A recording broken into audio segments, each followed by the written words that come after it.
الحمد للہ رب العالمین والصلاة والسلام على سید المرسلین وخاتم النبیین والمبعوث رحمة للعالمین وعلى آلہ وصحبہ اجمعین وبعد قل ان كانت لكم الدار الآخرة عند الله خالصة من دون الناس فتمنوا الموت إن كنتم صادقين ولن يتمنوه أبدا بما قدمت أيديهم والله عليم بالظالمين صدق اللہ العظیم۔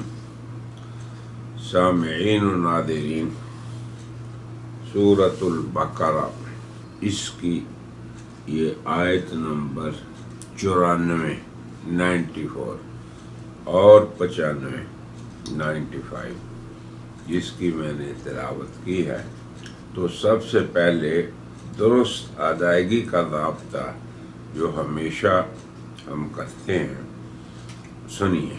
تو اس آیت میں سب سے پہلا کلمہ ہے قل، قاف سے، اس کو کل نہیں کہنا۔ پھر ہے ان کانت لکم الدار الآخرہ، یہ جو آخرہ میں خا ہے اس کو ادا کرنا۔ پھر آگے ہے عند اللہ، عین کا بھی خیال رکھنا ہے اور اللہ کے لام کو بھی پر پڑھنا ہے۔ آگے ہے خالصہ، صاد سین نہیں، خالصۃ من دون الناس، اس کو خالصۃ نہیں پڑھنا۔ فتمنوا الموت ان کنتم صادقین، صاد کا بھی خیال رکھنا ہے اور قاف کا بھی۔ وَلَن يَتَمَنَّوْهُ أَبَدًا بِمَا قَدَّمَتْ أَيْدِيهِمْ، یہاں پہ قدمت قاف کا خیال رکھنا ہے، قدمت نہیں کہنا۔ واللہ، اللہ کے لام کو پر پڑھنا ہے، علیم بالظالمین، عین کا بھی خیال رکھنا ہے۔ اب اس کا ترجمہ سنیے۔ قل ان کانت لکم الدار الآخرۃ، تو آپ کہہ دیں،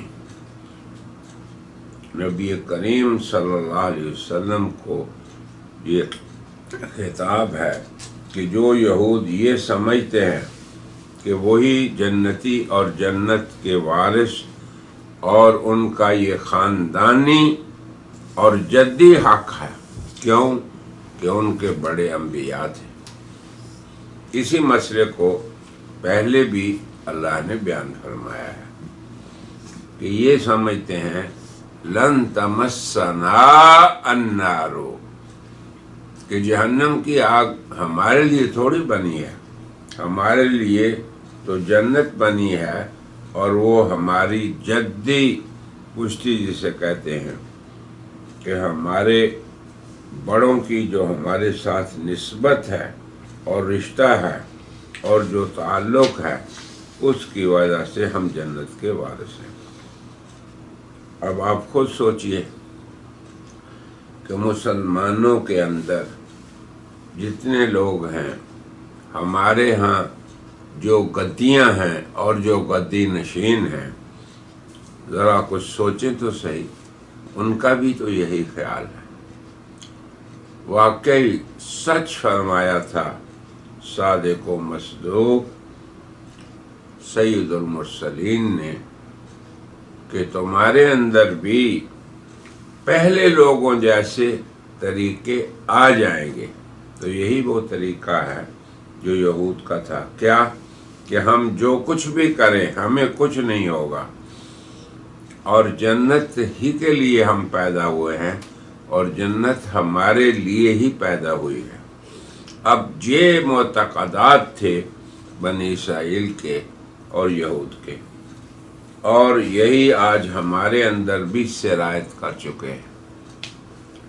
اب اس کا جواب دیکھیں، اللہ بطور چیلنج یہ کہہ رہا ہے کن لوگوں کو جو نسبتوں اور رشتوں کی وجہ سے جنت کے وارث بن رہے ہیں، اور وہ یہ کہتے ہیں کہ دوزخ اور آگ یہ تو ہمیں نہیں چھوئے گی الا ایام معدودہ، چند دن، ہم اس کے لیے تھوڑا پیدا ہوئے۔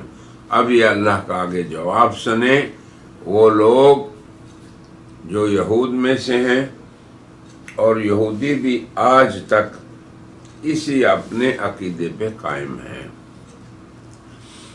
اور اپنے آپ کو ایک پسندیدہ شعب اللہ المختار، یعنی وہ قوم جو اللہ کے ہاں پسندیدہ اور چنی ہوئی ہے لوگوں میں، یہ سمجھتے ہیں، یا مسلمانوں میں سے وہ لوگ جو بھی اپنی رشتوں اور نسبوں کی وجہ سے اپنے آپ کو چنا ہوا سمجھتے ہیں۔ اب دیکھیں اللہ کی طرف سے تحدی ہے، یہ چیلنج ہے کہ اے پیغمبر ان لوگوں کو آپ یہ کہہ دیں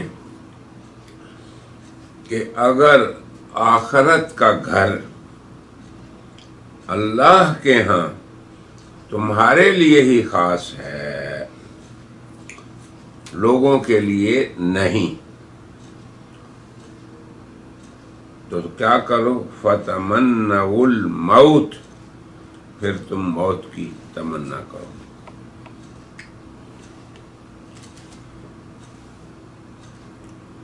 کیوں کہ آخرت تک پہنچنے کا ایک ہی راستہ ہے اور ایک ہی باب ہے جو تمہیں اس دنیا سے اس زندگی میں لے جائے گا، اور وہ کیا ہے؟ موت۔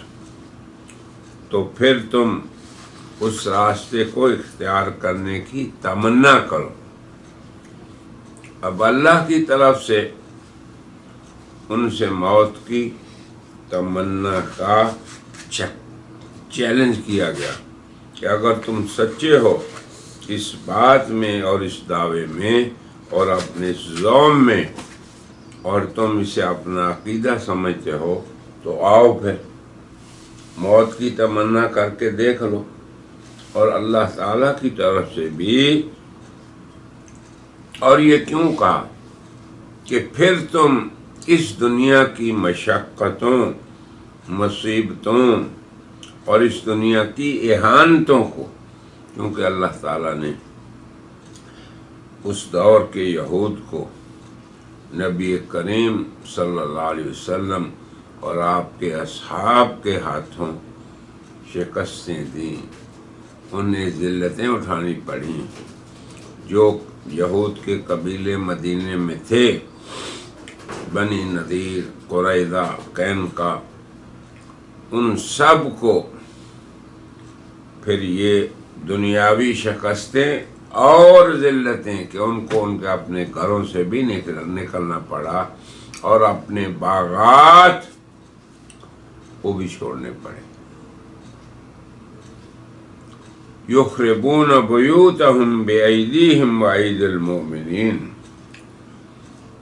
کہ اپنی آباد زمینوں کو وہ خود برباد کرتے اور اہل ایمان کے ہاتھوں انہیں برباد ہوتا دیکھتے۔ یعنی یہ جب ان کی حالت تھی دنیاوی، تو پھر یہ معقول ہے اللہ تعالیٰ کا یہ چیلنج کہ اگر تم یہ یقین رکھتے ہو کہ یہ دار فانی اس سے نکل کر دار دائمی ہمیشہ کے دار میں تمہارے لیے ہی ہے سب کچھ، تو پھر موت کی تمنا کرو۔ یہ اللہ کی طرف سے ان کے لیے چیلنج تھا۔ یہ ایک قسم کا مباہلہ تھا حق اور باطل کا فیصلہ کرنے کے درمیان۔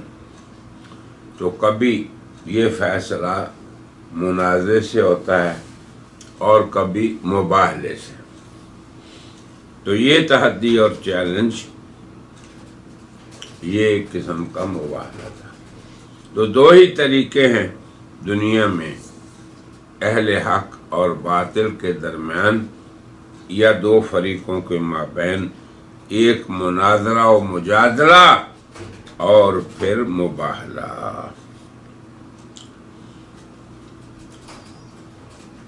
رہا مجادلہ اور مباحثہ، یہ تو عادی امور میں سے ہے دنیا میں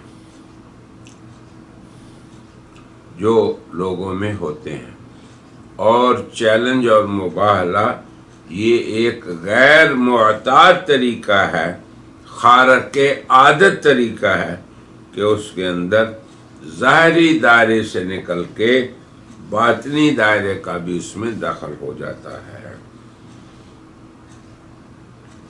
تو یہ خطاب اللہ تعالیٰ کا اور یہ تحدی جو نبی کریم صلی اللہ علیہ وسلم کے زمانے میں یہود تھے، اور وہ جانتے بھی تھے کہ یہ نبی حق ہے، اور انہیں آپ کی حقانیت کا اتنا علم تھا، کما یعرفون ابناءہم، جیسے اپنی اولاد کا والد کو علم ہوتا ہے۔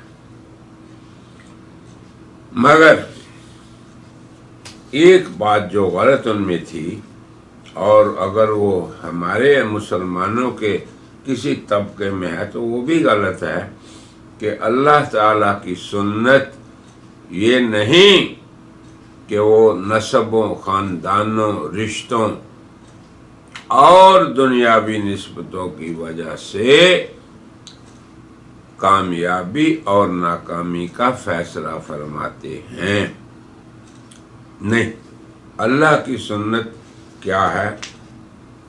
ان الانسان لفی خسر الا الذین آمنوا وعملوا الصالحات، یہ اللہ کی سنت ہے پورے زمانوں اور مکانوں کے لیے، قیامت تک جاری رہنے والی۔ تو ہم مسلمانوں کو بھی اپنے فکر اور عقل اور نظر اور سوچ کی اصلاح کرنا ہوگی۔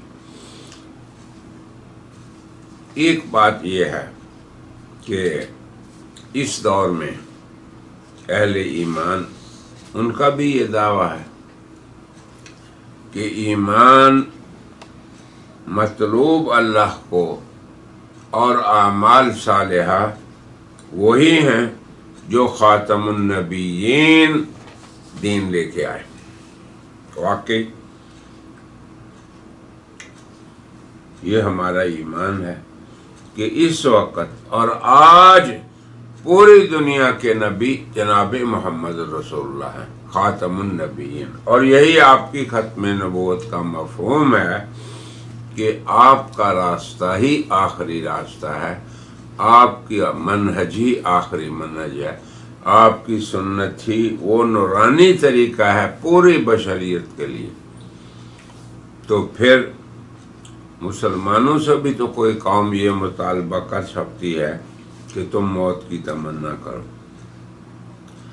تو اس شبے کا ازالہ ہم اس طرح کرتے ہیں کہ جن لوگوں کا اہل کتاب میں سے یہ عقیدہ تھا کہ ہم اہل حق ہیں اور ہمارے سوا کوئی جنت میں نہیں جائے گا، مگر ان کا ساتھ یہ بھی اعتقاد تھا کیا کہ ہم اللہ کے محبوب اور چہیتے ہیں، نحن ابناء اللہ واحباؤہ، ہمارے اعمال و افعال اور اقوال کیسے بھی ہوں،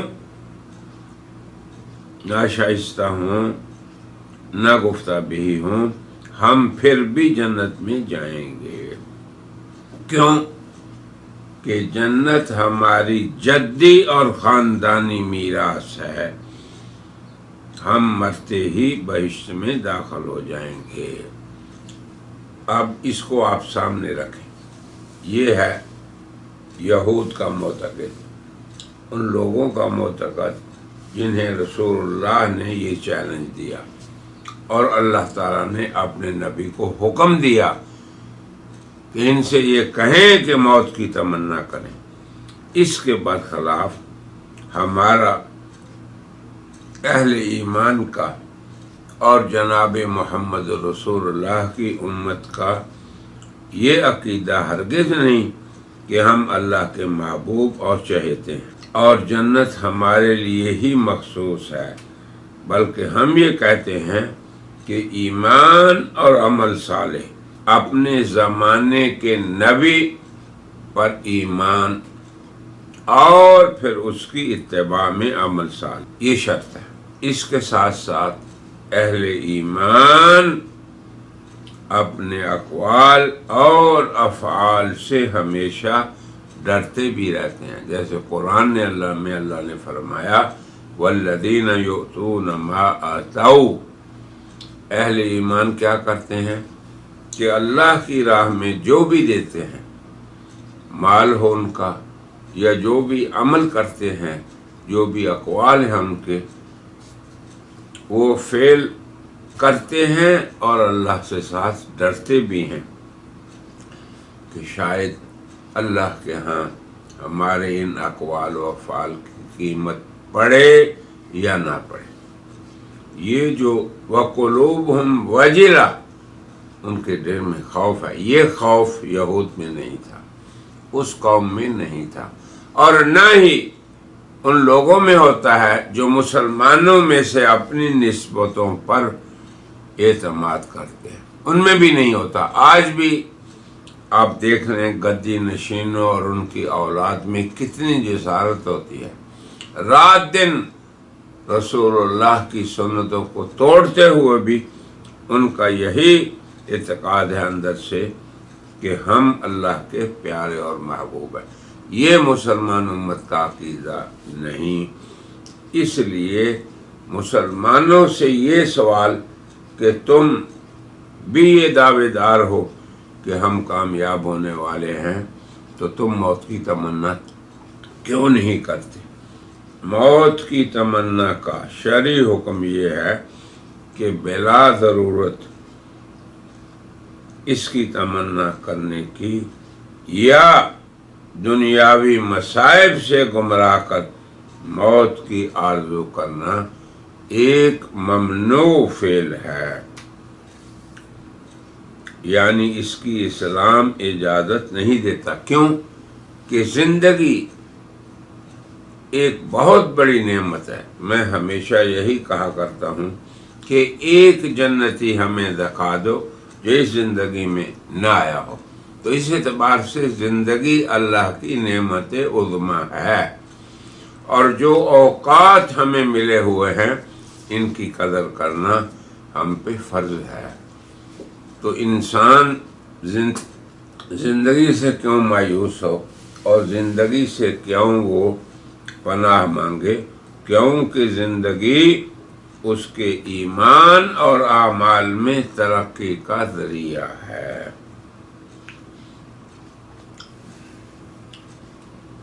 یہ یاد رکھیں۔ اس لیے ہمیشہ ہمیں اللہ تعالیٰ سے عافیت کی دعا کرنی چاہیے۔ کس چیز میں؟ اللہم انا نسألک العفو والعافیہ۔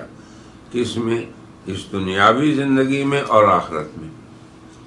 پھر ہمیشہ ہمیں یہ دعا کرنی چاہیے کہ اے اللہ اس زندگی کے اندر ہمیں اپنی نافرمانی سے بچا کے رکھنا، اپنی معاصی سے اے اللہ ہماری حفاظت فرمانا۔ تو زندگی اللہ کی نعمت ہے، اس سے آدمی موت کی تمنا کرے اس کی اجازت نہیں، اور نہ ہی مسلم امت کا وہ عقیدہ ہے جو یہود کا تھا، جس کا ہم نے ذکر کیا۔ تو اب آ جائیں اللہ تعالیٰ کے ارشاد گرامی کو پڑھیں اور سوچیں۔ اللہ کیا فرما رہے ہیں کہ آپ فرما دیں اگر آخرت تمہارے لیے ہی خالص ہے، نہ کہ لوگوں کے لیے، لوگوں کے علاوہ، یعنی وہ یہ بھی سمجھتے تھے کہ ہمارے علاوہ دیگر لوگ جنتی نہیں، جبکہ ہم یہ سمجھتے ہیں کہ دنیا کے اندر جو بھی ایمان اور اعمال صالحہ کی دولت جمع کر لے مرنے سے پہلے پہلے داخل ہو جائے اللہ کے دین میں، محمد رسول اللہ خاتم النبیین کی اطاعت میں، تو وہ بھی کامیاب ہونے والا ہے، ہم ہی صرف نہیں۔ تو اللہ انہیں یہ کہہ رہے ہیں کہ اگر تم یہی سمجھتے ہو کہ ہمارے علاوہ دیگر لوگوں کا آخرت میں کچھ نہیں، تو جو زندگی تم ذلت کی گزار رہے ہو، اس سے بہتر تو یہ ہے کہ پھر تم موت کی تمنا کرو۔ اور یہ بھی احادیث میں ہے کہ اگر وہ تمنا کرتے تو حق تعالی شان ہو فوراً انہیں موت دے دے، مگر کیوں تمنا نہیں کی؟ یہ بھی دیکھیں، اللہ نے فرمایا وَلَن يَتَمَنَّوْهُ أَبَدًا بِمَا قَدَّمَتْ أَيْدِيهِمْ، اور وہ اس کی ہرگز تمنا کبھی بھی نہیں کریں گے۔ کیوں؟ کہ جو کچھ انہوں نے آگے بھیجا ہے اس کا انہیں علم ہے۔ یعنی وہ اس دعوے کے باوجود کہ ہم ہی جنتی ہیں، پھر بھی انہیں اپنی بدعمالیوں، بد کرداریوں اور ناشائستگیوں اس کا علم ہے۔